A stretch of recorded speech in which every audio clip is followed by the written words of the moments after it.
सुबह से ही लोग मोहल्ले में जहां-तहां झुंड बनाकर चर्चाओं में मशगूल थे। माजरा क्या है, यही सोचकर मैं भी बाहर आकर खड़ी हो गई। कुछ लोगों से पता चला कि पड़ोस में रहने वाली विधवा ने पुनर्विवाह कर लिया है। खबर चौंकाने वाली तो थी, पर मेरी नज़र में गलत नहीं थी। आखिर इसमें गलत ही क्या है? क्या एक विधवा को दोबारा अपना जीवन संवारने का कोई हक नहीं? अगर पुरुषों को यह हक है तो महिलाओं को भी होना ही चाहिए। उसमें ऐसा बवाल मचाने की भला क्या ज़रूरत है? ऐसा बवाल ना भी मचता अगर यह दुस्साहस किसी और ने किया होता। यह दुस्साहस रेनू ने किया था, जिसके लिए ऐसा करना नामुमकिन था। इसलिए मामला अधिक गर्मा रहा था। यही कोई 8-9 बरस बीते होंगे जब रेनू जायसवाल परिवार की बहू बनकर इस घर में आई थी। जितना सुंदर रूप उतना ही सुंदर मन।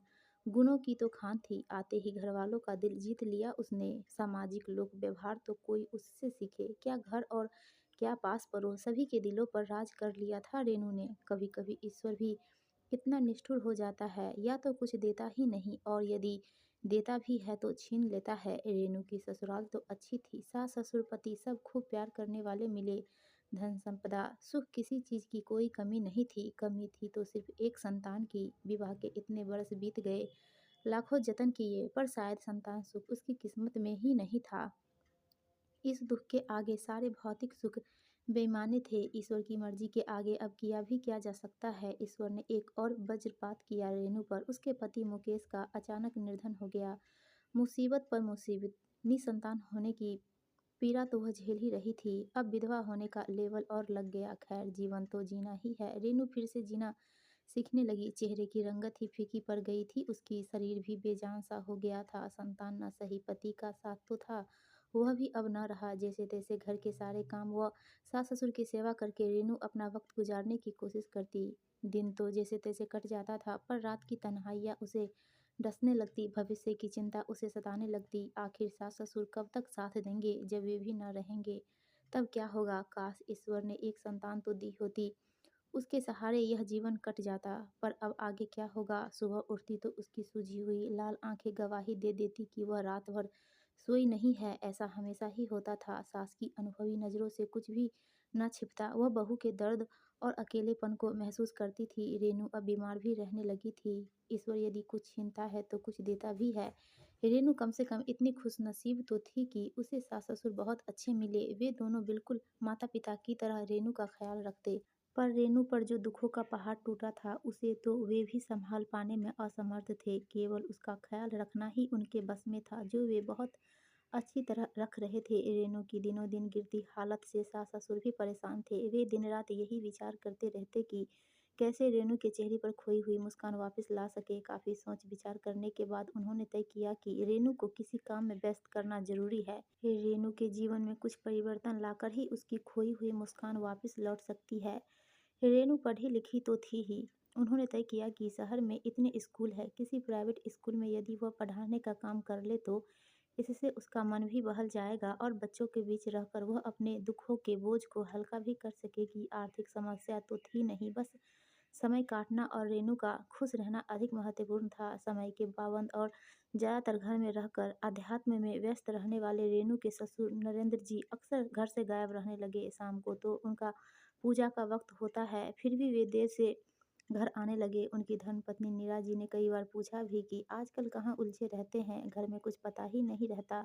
जब देखो घर से बाहर रहते हैं। बात क्या है? नरेंद्र जी ने कहा, कुछ नहीं, बस थोड़ा काम से निकल जाता हूँ। रेनू की सास समझ गई कि बहू का दुख और उसका मुरझाया हुआ चेहरा उनसे देखा नहीं जा रहा है, इसलिए ज़्यादातर घर से बाहर रहकर समय काट रहे हैं। जाने क्या सोचकर नरेंद्र जी ने किसी को यह नहीं बताया कि वे बहू के लिए नौकरी तलाशने शहर भर में घूम रहे हैं। बेरोजगारी के इस युग में आसानी से नौकरी मिलती कहाँ है, पर नरेंद्र जी है कि बहू का मन हल्का करने और समय निकालने का एक जरिया उपलब्ध करवाने के लिए नौकरी ढूंढते फिर रहे थे। दोपहर का वक्त था। नरेंद्र जी घर पर ही थे और दोपहर का भोजन करके थोड़ा आराम करने जा ही रहे थे कि कॉल बेल बज उठी। दरवाजे पर पोस्टमैन था, हाथ में लिफाफा लिए हुए। नरेंद्र जी ने खोलकर देखा, बहू का नियुक्ति पत्र था। शहर के प्रतिष्ठित स्कूल में उसकी नियुक्ति शिक्षिका के पद पर हो गई थी। अरे बेटा रेनू, जल्दी आओ। जी पापा।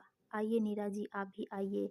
आप हमेशा पूछती थी न कि मैं दिन भर घर से बाहर कहाँ जाता हूँ। दरअसल मैं बहू के लिए नौकरी तलाश कर रहा था और आज यह तलाश पूरी हो गई। हमारी बहू की नौकरी लग गई है। यह लो बेटा, अपना नियुक्ति पत्र, तुम्हें कल ही ज्वाइन करना है।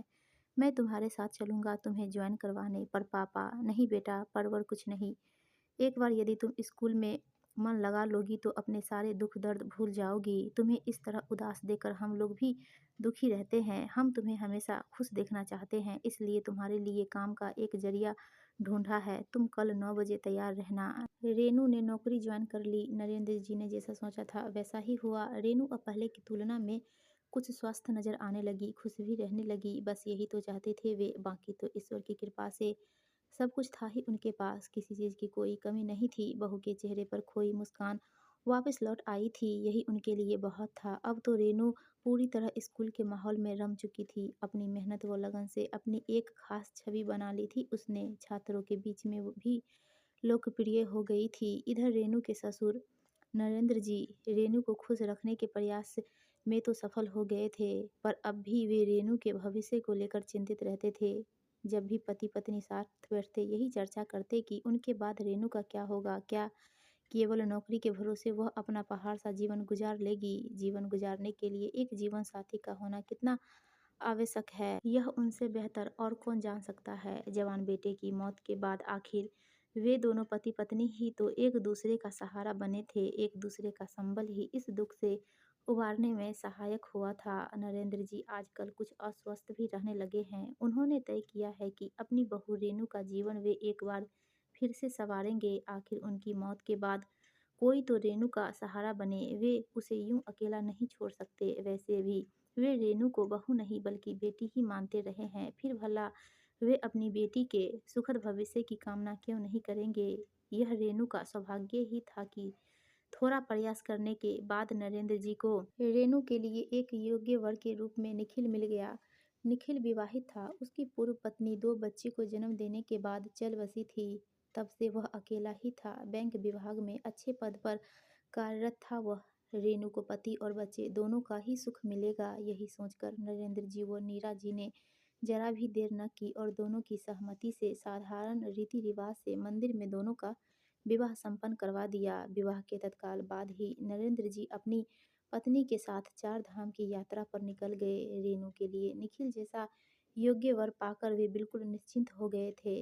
अपना कर्तव्य निभाकर उन्होंने एक अनुकरणीय उदाहरण प्रस्तुत किया था। यह विडंबना ही है कि लोगों को शायद हर नए और अच्छे कार्य में बुराई ही नजर आती है। सो आज सुबह से बकवास किए जा रहे हैं। आखिर कब तक करेंगे। जिन्हें कोई काम नहीं होता वे कुछ तो करेंगे ही। नरेंद्र जी के अदम्य साहस और अनुकरणीय पहल को एक न एक दिन सभी नतमस्तक होकर स्वीकार करेंगे।